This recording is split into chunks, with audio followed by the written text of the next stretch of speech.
या hello everyone, आज की इस वीडियो में हम हेडर्स और फुटर्स की जो भी जेएस और सीएसएस फाइल्स है वो हम फंक्शन डॉट पीएचपी के अंदर कॉल बैक करेंगे। राइट। लास्ट वीडियो में हमने क्या किया था, सिंपल एचटीएमएल टेम्पलेट को हमें इंटीग्रेट किया गया था और स्टैटिक पाथ यहाँ पे पास किया गया था। आप देख रहे हो यहाँ पे हेडर डॉट पीएचपी फाइल्स के अंदर हमें यहाँ पे स्टैटिक पाथ लगाया है, like a get style directory URI asset css bootstrap.main.css। Okay, just हमें स्टैटिक HTML इंटीग्रेट करके पेज को हमें विजिट कर लिया है। तो अभी हम क्या करेंगे, इसकी जो हेडर डॉट की जो CSS है, हेडर डॉट PHP फाइल्स की जो CSS है, और यहाँ पे फुटर डॉट PHP फाइल्स की जो JS कोड है, वो JS कोड हमें कहाँ ऐड करना है, फंक्शन डॉट PHP फाइल्स के अंदर सारी के सारी हमें यहाँ पे लोड करना है। तो यहाँ से फुटर डॉट PHP में से ये सारी JS यहाँ से निकल जाएगी और हेडर वाली भी CSS यहाँ से सारी निकल जाएगी। राइट। और हमारी कॉल बैक होगी फंक्शन डॉट PHP फाइल्स के अंदर यहाँ पे। आप यहाँ पे देख रहे हो फंक्शन डॉट PHP फाइल्स के अंदर यहाँ पे WP enqueues वाला जो कोड है यहाँ पे उसका कॉल बैक होगा। अभी आपके बारे में क्वेश्चन आया होगा कि सर यहाँ पे हम क्यों कॉल कर रहे हैं, हेडर्स के अंदर भी CSS चल ही रहा है, फुटर्स के अंदर भी JS चल रहा है, कोड तो हमारा प्रॉपर रन कर रहा है, पेज भी यहाँ पे प्रॉपर चल रहा है। राइट, उसमें तो कोई इश्यूज़ नहीं है। जैसे हम यहाँ पे रिफ़्रेश करते तो अच्छे से यहाँ से लोड हो जाता है। आपको क्वेश्चन आता ही होगा कि क्यों यहाँ पे फंक्शन डॉट PHP फाइल्स के अंदर कोड कर रहे हैं। ओके, तो उसका रीज़न्स क्या है, नोट ऐड कर लो पहले। उसका रीज़न्स ये है कि फंक्शन डॉट PHP फाइल्स के अंदर हम लोड करेंगे तो हमारी जो JS और CSS फाइल्स है वो हमारी मेंटेन रहेगी। राइट, पहली चीज़ तो वो है। दूसरा चीज़ है कि हमारा ज़्यादा लोड का अवॉइड होगा, यानी कि ज़्यादा हमारी फाइल्स कोई भी लोड्स नहीं होगी, उसको अवॉइड करेगी लोड होने के लिए। राइट। और तीसरी चीज़ है कि हमारी जो WP enqueue स्टाइल्स है और WP enqueue स्क्रिप्ट है वो JS CSS फाइल्स को मेंटेन रखने का काम करती है। इसकी वजह से हम यहाँ पे फंक्शन डॉट PHP फाइल्स के अंदर enqueue स्टाइल्स और enqueue स्क्रिप्ट के अंदर फाइल को कॉल बैक करते हैं। ओके, मेन रीज़न यही है। ओके, तो इसके लिए हम हेडर्स की JS फाइल्स और फुटर की JS फाइल यहाँ पे हमें कॉल बैक करनी रहती है। राइट। तो आपको क्वेश्चंस पूछा जाता है इंटरव्यू में, why are you call backing in the function dot PHP file like that JS and CSS files. Okay, you can answer same like that. आप आंसर दे सकते हो कि WP enqueue स्क्रिप्ट और WP स्टाइल ओके वो specially JS और CSS call back करने के लिए ही फंक्शंस क्रिएट किया है वर्डप्रेस ने। ओके, नहीं कि यहाँ पे स्टैटिक रखने के लिए रखा है हेडर डॉट PHP फाइल्स के अंदर और फुटर डॉट PHP फाइल्स के अंदर। राइट। तो हमने फर्स्ट वीडियो में क्यों किया, उसका रीज़न आपको आता होगा, उसका क्वेश्चंस भी आता होगा कि सर ने फर्स्ट वीडियो में क्यों यहाँ पे कॉल किया, पहले ही कॉल करवा देते। अगर हम पहले कॉल करवा देते ओके तो रिज़ल्ट आउटपुट मेरे को यही मिलता, लेकिन आपके एक्स्ट्रा नॉलेज के बेस के ऊपर मैंने आपको ये वीडियो क्रिएट किया कि हमें पहले HTML सेटअप कर लेना चाहिए, क्योंकि हमें जो HTML सेटअप्स कर रहे हैं हमारे वेब पेज में तो प्रॉपर आ रहा है कि नहीं, JS हमारी प्रॉपर कॉल बैक हो रही है कि नहीं। ओके, समटाइम्स क्या होता है कि HTML जो फोल्डर है उसके अंदर HTML हमारा प्रॉपर चलता है, लेकिन जब हम वर्डप्रेस में करते हैं तो हमारा कहीं ना कहीं जैसे कि जावास्क्रिप्ट फाइल है, स्लाइडर से बराबर है, वो प्रॉपर हमारा वर्क नहीं करता है कोई HTMLs में। तो इसके लिए हमें पहले बेस्ट ट्राई कर लेनी चाहिए कि हमारा HTML प्रॉपरली वर्क हो रहा है कि नहीं हो रहा है। राइट। इसकी वजह से मैंने आपको हेडर डॉट और फुटर डॉट के अंदर मैंने स्क्रिप्ट ऐड करके आपको मैंने HTML सेट करके बताया। राइट। अभी जो मेन डायनामिक है वो आपको फंक्शन डॉट PHP फाइल्स के अंदर करना रहता है। ओके, इसका इसी तरह से इम्प्लीमेंट करना होता है। राइट। तो अभी आप क्या करोगे, क्योंकि आपके पास ऑलरेडी एसेट फोल्डर है ही, जैसे मैं यहाँ पे D ड्राइव में जा रहा हूँ, जेम्स के अंदर जा रहा हूँ, यहाँ से www में जाऊँगा, उसके बाद यहाँ पे हु थीम्स करके मैंने यहाँ पे फोल्डर्स क्रिएट किया है, WP कंटेंट्स थीम्स। तो आप यहाँ से देख रहे हो, यहाँ से एसेट फोल्डर्स मैंने ऑलरेडी क्रिएट किया ही है। तो अभी मेरे को क्या करना है कि मेरी जो JS फाइल्स है और CSS फाइल्स है वो मेरी कहाँ से आएगी, एसेट फोल्डर में से आएगी, और एसेट फोल्डर कहाँ पे है, मेरा थीम्स के अंदर है। ओके, तो आपका जो पाथ है वो आपका प्रॉपरली होगा क्रिएट। तो अभी हम क्या करेंगे, 1 बाय 1 उसको enqueue स्टाइल स्क्रिप्ट करेंगे। तो आपको पता चल गया है क्या रीज़न से function.php फाइल्स के अंदर हम क्यों रख रहे हैं। ओके, अगर आपको कोई भी क्वेश्चंस होगा तो आप मेरे को पूछ सकते हो कमेंट बॉक्स में। ओके, उसका आंसर आपको दिया जाएगा। अगर आप ऐसे भी गूगल पे भी सर्च करोगे तो आपको वही आंसर मिलेगा, क्योंकि लोड टाइम्स अवॉइड करेगा, मेंटेन करके रहेगा। ओके, और वर्डप्रेस में मेन उसका स्टैंडर्ड फॉलो है, enqueue स्टाइल और enqueue स्क्रिप्ट से ही रन करना होता है, जावास्क्रिप्ट और CSS फाइल्स। ओके, और मोर फ्यूचर्स है उसके, मोर बेनिफिट भी है, लेकिन जो मेन इंपॉर्टेंट जो पॉइंट है वही मैंने आपको यहाँ पे बता दिया। तो चलो अभी 1 बाय 1 इसको हम इंटीग्रेट करेंगे। तो फर्स्ट यहाँ पे हेडर से लेके मैं स्टार्ट कर दे रहा हूँ कि हेडर से लेके यहाँ पे कितनी CSS फाइल्स है और कितनी जावास्क्रिप्ट फाइल्स है वो मैं यहाँ पे 1 बाय 1 ऐड करने के लिए स्टार्ट कर दे रहा हूँ।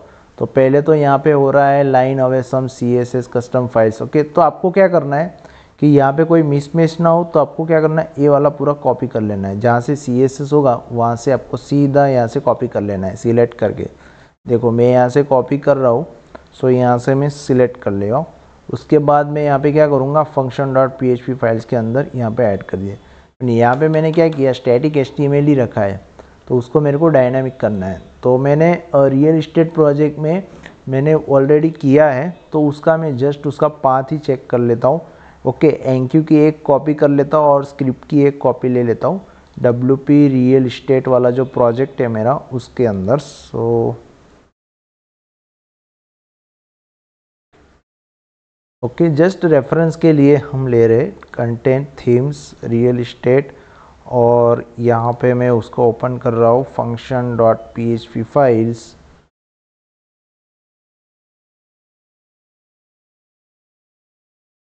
ओके, तो यहाँ से मेरे को एक enqueue स्क्रिप्ट की लाइन ले लेनी है। ओके, और एक मेरे को लेनी है script.js की लाइंस। तो यहाँ से मैं उसको कॉपी कर लूँगा script.js। ओके, यहाँ से script.js। तो गाइज अभी हम क्या करेंगे, 1 बाय 1 ऐड करते जाएंगे पाथ। तो आपको यहाँ से क्या करना है, सिंपल यहाँ से एसेट से लेके आपको सिर्फ कॉपी करना है और यहाँ पे आपको जस्ट उसको पेस्ट करना है। पेस्ट किया, उसके बाद लाइन अवे सम min.js उसका इतना ही कॉपी करना है, CSS छोड़ देना है। इतना कॉपी करके आपको इसका स्लग चेंज करना है, और स्लग को आपको अंडरस्कोर या तो आप हाइफन में भी पास कर सकते हो। यहाँ पे अलग अलग इसका अंडरस्कोर होना चाहिए। अगर एक ही होगा सब जगह पे आप एक ही यूज़ करोगे, लाइक दैट मैं आपको एग्जांपल बताऊँ। यहाँ पे आपने कॉपी किया WP enqueue स्टाइल्स। ओके, ये सेम स्लग रहेगा। उसके बाद आप bootstrap min.css करोगे तो आपका bootstrap min.css कभी कॉल नहीं होगी, फर्स्ट वाली ही कॉल होगी। तो उसके लिए भी यहाँ पे अलग अलग स्लग चाहिए। जैसे कि यहाँ पे मैं अभी कॉल करने जा रहा हूँ bootstrap min.js CSS files, right. So यहाँ पे भी उसका स्लग क्या आएगा, bootstrap मीन्स कुछ भी दे सकते हो आप यहाँ पे, लेकिन कहना का मतलब यही है कि मीनिंगफुल वर्ड्स दो, राइट। कुछ भी मत यहाँ पे ऐड करो, मीनिंगफुल वर्ड होना चाहिए, स्टैंडर्ड फॉलो होना चाहिए, राइट। ये हुआ उसका स्लग्स। ओके, यहाँ अभी तक मैंने कितनी फाइल्स कॉल की, 2 फाइल्स यहाँ पे मैंने कॉल किए। तो यहाँ से मैंने 2 फाइल्स कॉल किए, उसको मैं यहाँ से रिमूव कर दे रहा हूँ। ओके, कितना इजी और सिंपल काम हो गया। उसके बाद यहाँ पे आएगा ऑल कैरोजल्स। तो ये ऑल कैरोजल्स से मैं यहाँ से एसेट से कॉपी कर रहा हूँ लिंक, और CSS यहाँ से गया और यहाँ पे मैं उसको पेस्ट कर दिया ऑल कैरोजल। तो इसका स्लग अभी क्या बनेगा, और कैरोजल CSS। तो ये वाला कॉपी कर ले रहा हूँ मैं और यहाँ पे पेस्ट कर दे रहा हूँ ऑल कैरोजल CSS। ओके, ये हो गया ऑल कैरोजल CSS। उसके बाद नेक्स्ट क्या है, फटाफट हम यहाँ पे ऐड करते जाएंगे। नेक्स्ट वाली CSS यहाँ पे मैग्नेटिक पॉपअप CSS। ओके, ये CSS किसके लिए यूज़ होती है, हमारी वेबसाइट में अच्छे से पॉपअप ओपन करने के लिए। तो यहाँ से मैं उसको कॉपी कर ले रहा हूँ और यहाँ पे जाके उसको मैं पेस्ट कर दे रहा हूँ। अभी इसका स्लग क्या बनेगा, मैग्नेटिक पॉपअप CSS।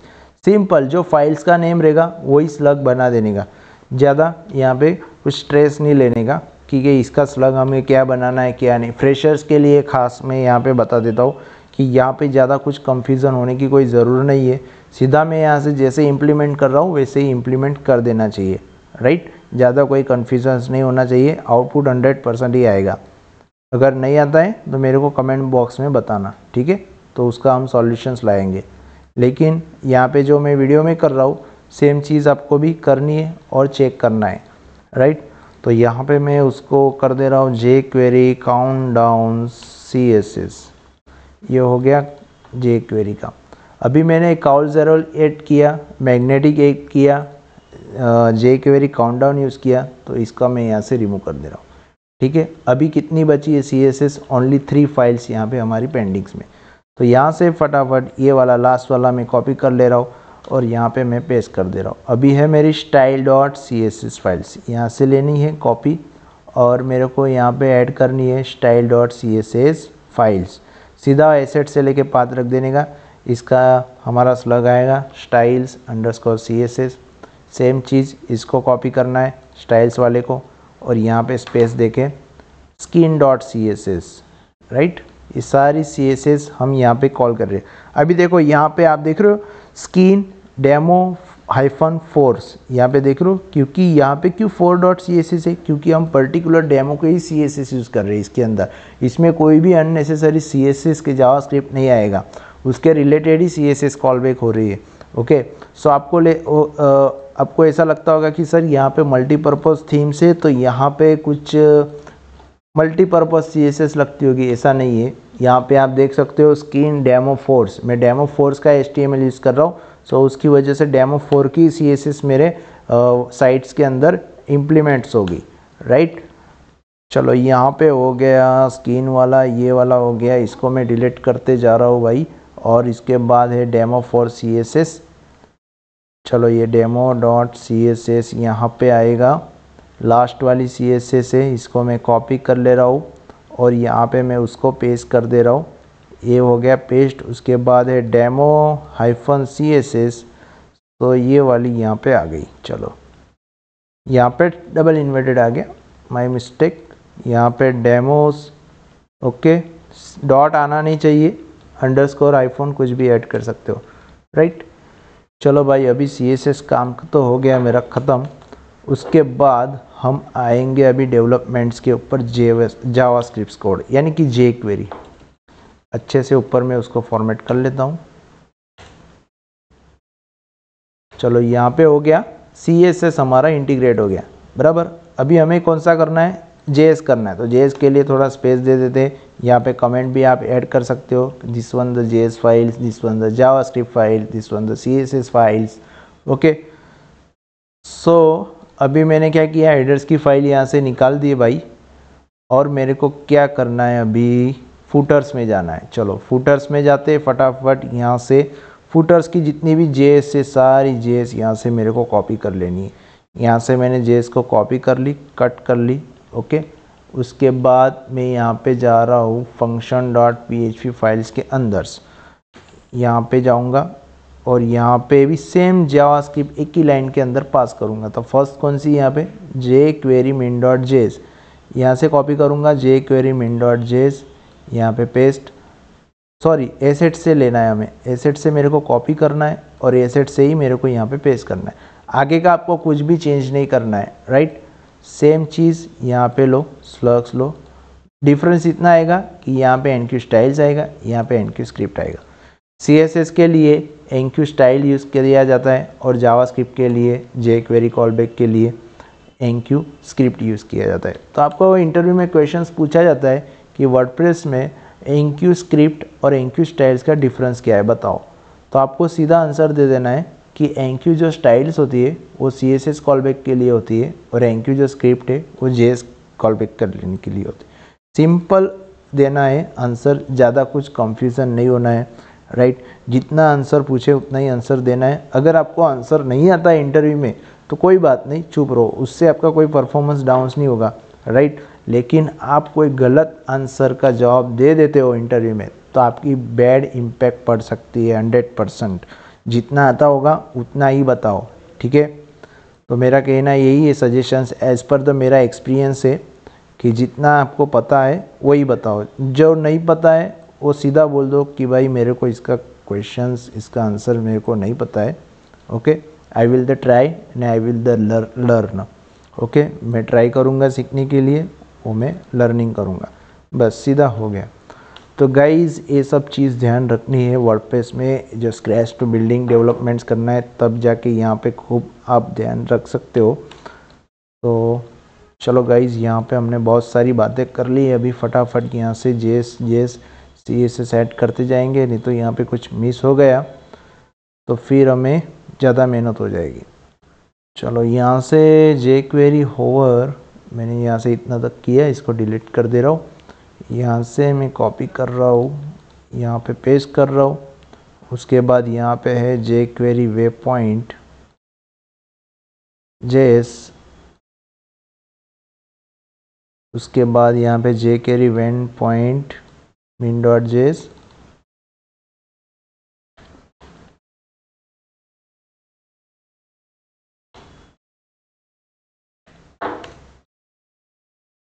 ये हो गया min.js। यहाँ से उसको निकाल देते।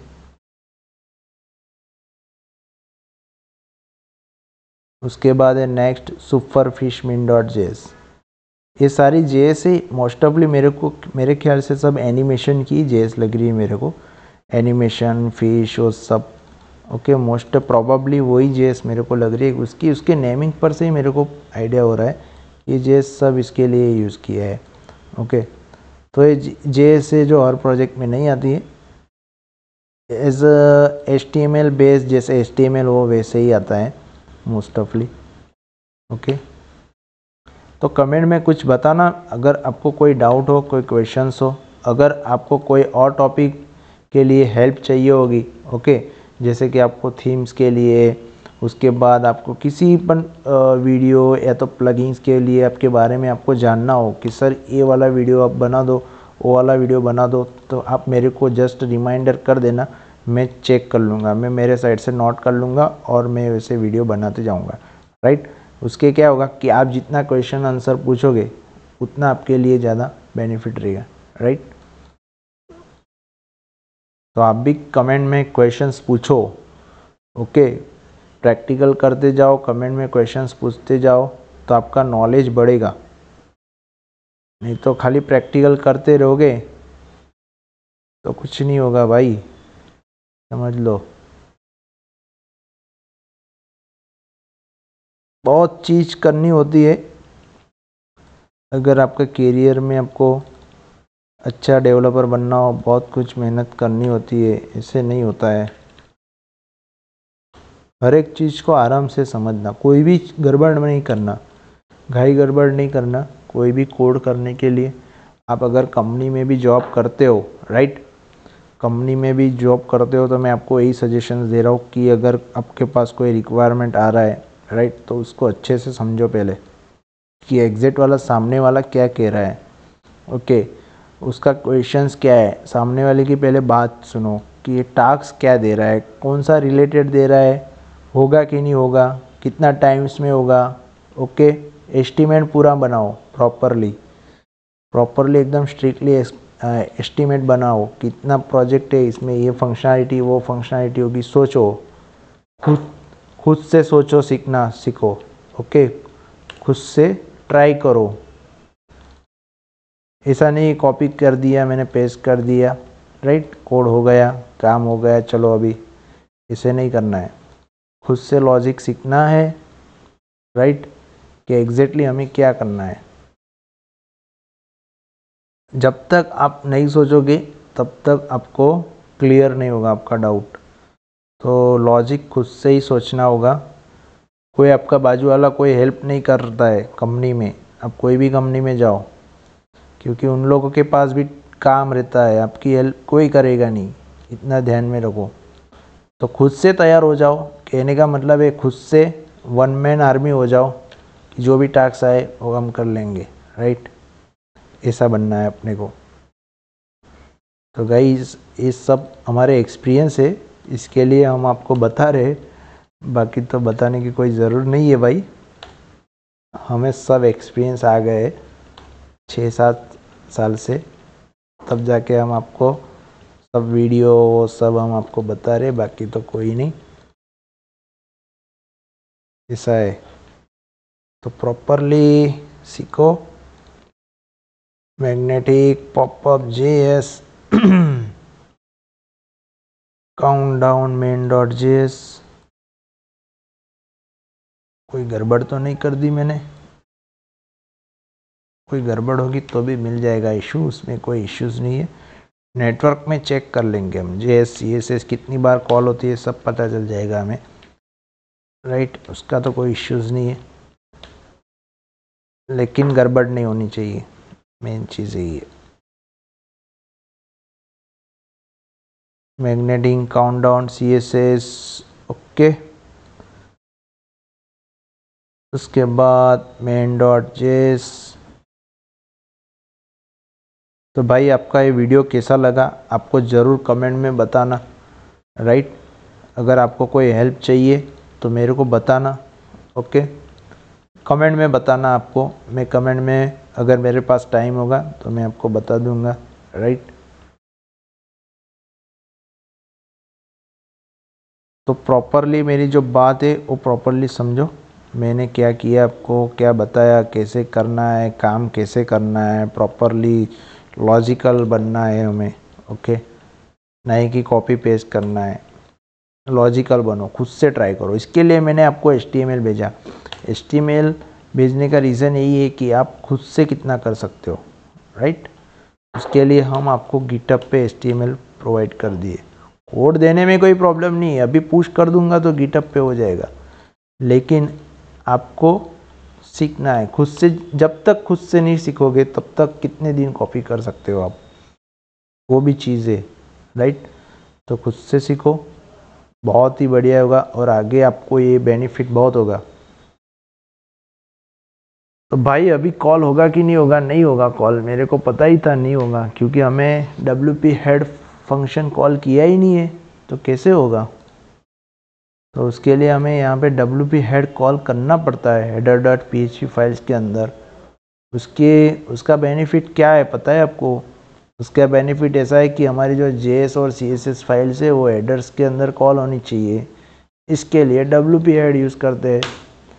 ये रहा WP हेड, अभी यूज़ हो गया, आ गया सीधा हेडर्स, राइट। अभी भी हमारे कुछ यहाँ पे ऐड नहीं हुए JS CSS, तो यहाँ पे हेडर्स के अंदर बॉडी टैग, ओके। फुटर्स के अंदर भी हमारी CSS कॉल नहीं हुई, तो फुटर्स के अंदर भी भाई ऐड करेंगे ना। तो WP इसमें जाऊँगा मैं फुटर्स वाले पार्ट के अंदर, और यहाँ पे footers.php फाइल्स के अंदर यहाँ पे WP फुटर्स में ऐड करूँगा। क्या ऐड करूँगा?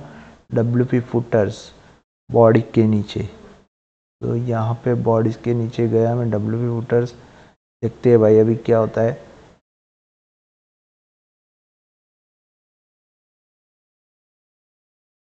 चलो यहाँ पे मैंने अभी क्या किया, WP हेडर फुटर्स कॉल किया तो भी नहीं आया आउटपुट। व्यू सोर्स करो, व्यू सोर्स करने के बाद चेक करो CSS JS कॉल हो रही कि नहीं, राइट। CSS भी कॉल हो रही है, एक दो CSS में पता चल जाएगा आपको, राइट। ये वाला टेम्पलेट अभी इन प्राइवेट विंडो में चेक करो, प्राइवेट विंडो में चेक किया, लेकिन यहाँ पे कुछ CSS JS का मेरे को इशू लग रहा है, राइट। तो इश्यूज क्या है वो मैं आपको बता रहा हूँ। यहाँ पे header.php फाइल्स के अंदर हमें WP ऐड फंक्शंस कॉल किया, राइट। यहाँ पे मैंने कॉल बैक किया WP हेड, उसके बाद बॉडीज, चलो इसके बाद बॉडी टैग आया, उसके बाद नीचे जाना है, ओके डन। उसके बाद फुटर्स में जाना है, फुटर्स में मैंने WP फुटर्स कॉल बैक किया, फुटर्स के अंदर जाऊंगा, चलो यहाँ पे गया। अभी मैंने फुटर्स के अंदर CSS JS निकाला कि नहीं, वो भी निकाल दिया भाई यहाँ से। अभी होम पेज पे जाएंगे, होम पेज पे गेट हेडर्स और गेट फुटर्स चेक कर लेते। यहाँ पे होम पेज पे जाएंगे, main home page, custom template, okay.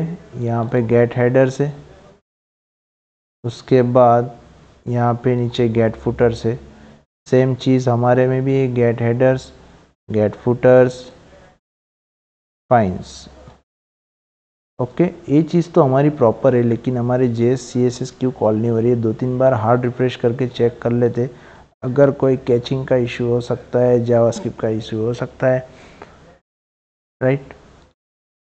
तो चलो यहाँ पे लास्ट में हमें JS भी कॉल किया है, तो JS एक बार चेक कर लेते। JS भी हमें कॉल करनी होगी कि JS हमारी कॉल बैक हो रही कि नहीं। तो यहाँ से मैंने 1-2 JS फाइल ओपन कर ली है और चेक कर ली है मैंने।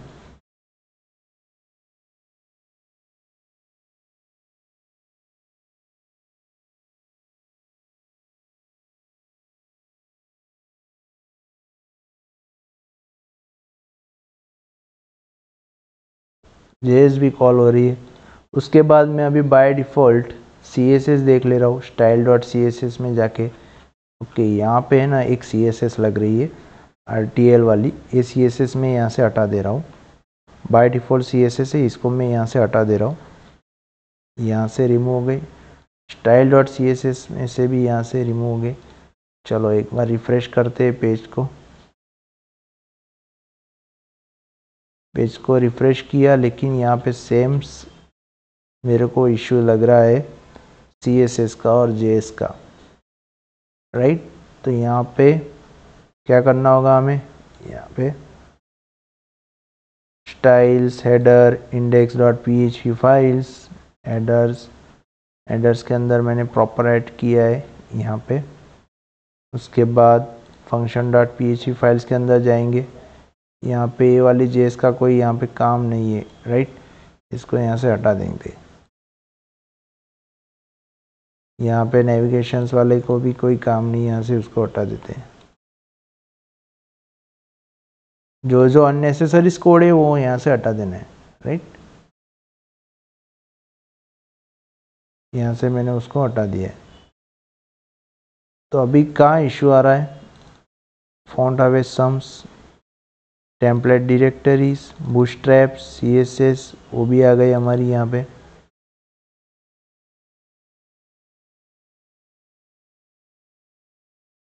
रिफ्रेश कर लेता हूँ एक बार प्रॉपरली।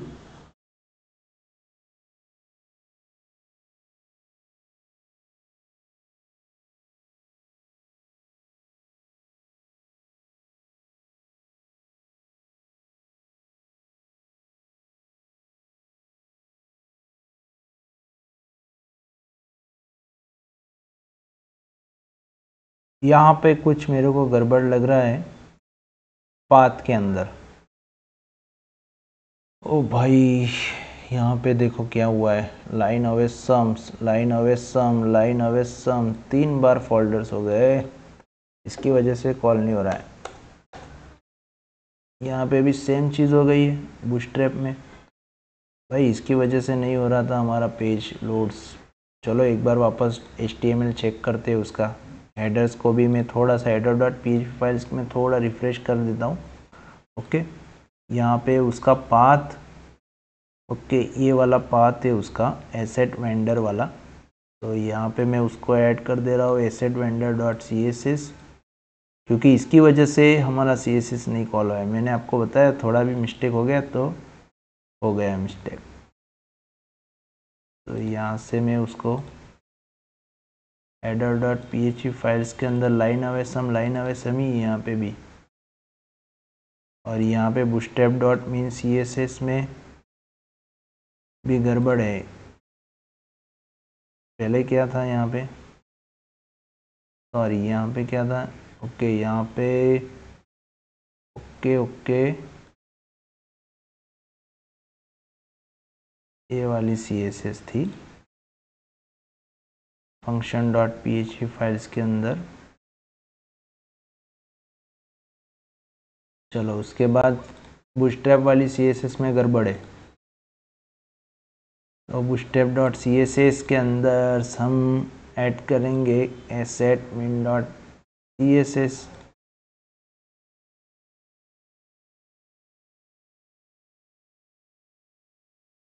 ओके ये हो गया। चेक कर लेते हैं भाई, ये हुआ पेज रिफ्रेश, परफेक्ट। देखा क्या इशू हुआ, एक ही फाइल्स के लिए सब यहाँ पे प्रॉब्लम हो गया। देख रहे हो आप यहाँ पे क्या इश्यूज था। तो यहाँ पे bootstrap.css की वजह से यहाँ पे इश्यूज हो गया। Magnetic popup, jQuery, style.css, demo, jQuery main.js, उसके बाद bootstrap bundle.js, asset.js, waypoint, carousels, plugin, magnetic, main.js, demo.js। Okay, all right.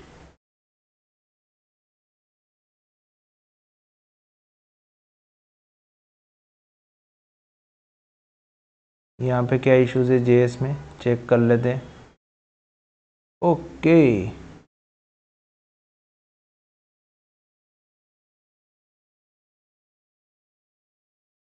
Image load नहीं हो रही है भाई, सिंपल।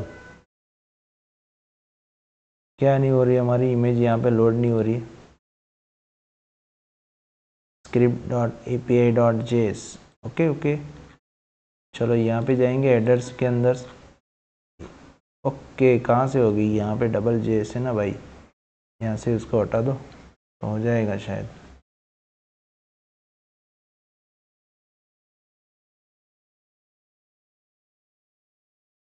यहाँ से मैंने उसको रिमूव कर दी, यहाँ पे रिफ्रेश कर रहा हूँ। function.php files, okay.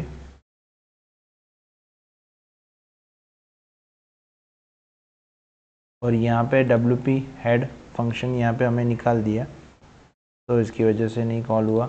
वापस यहाँ पे wp हेड ऐड करना रहेगा। कॉपी wp हेड्स, अभी आ जाएगा आउटपुट।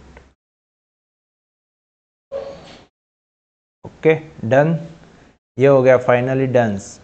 तो यहाँ पे स्लाइडर्स भी आ गया, राइट, यहाँ पे इमेजेस भी आ गई, और सारा जितना का पाथ है सारा पाथ हमारा कहाँ से आ रहा है, function.php फाइल्स के अंदर आ रहा है। तो यहाँ पे आप देख रहे हो, ये देखो header.php फाइल्स के अंदर, इसके अंदर आपको कोई भी JS CSS फाइल्स नहीं दिखेगी। देख रहे हो आप यहाँ पे कोड में CSS फाइल से आपको नहीं दिखेगी। ये हो गया हेडर्स का फाइल। उसके बाद फुटर्स का देख लो, फुटर्स का भी यहाँ पे फाइल थी, HTML जावास्क्रिप्ट फाइल थी।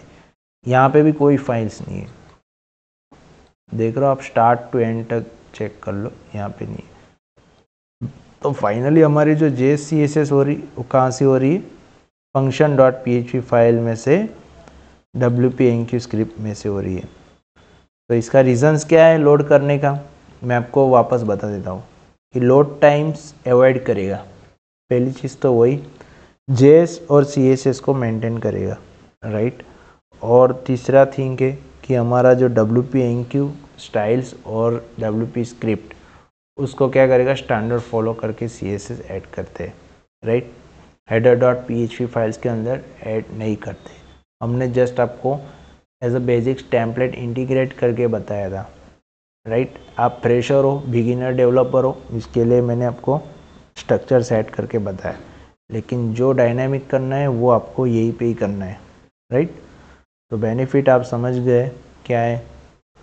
तो गाइस इस वीडियो में हमने क्या किया, wp-enqueue स्टाइल्स और wp स्क्रिप्ट स्टाइल्स को मैंने यहाँ पे इंटीग्रेट किया।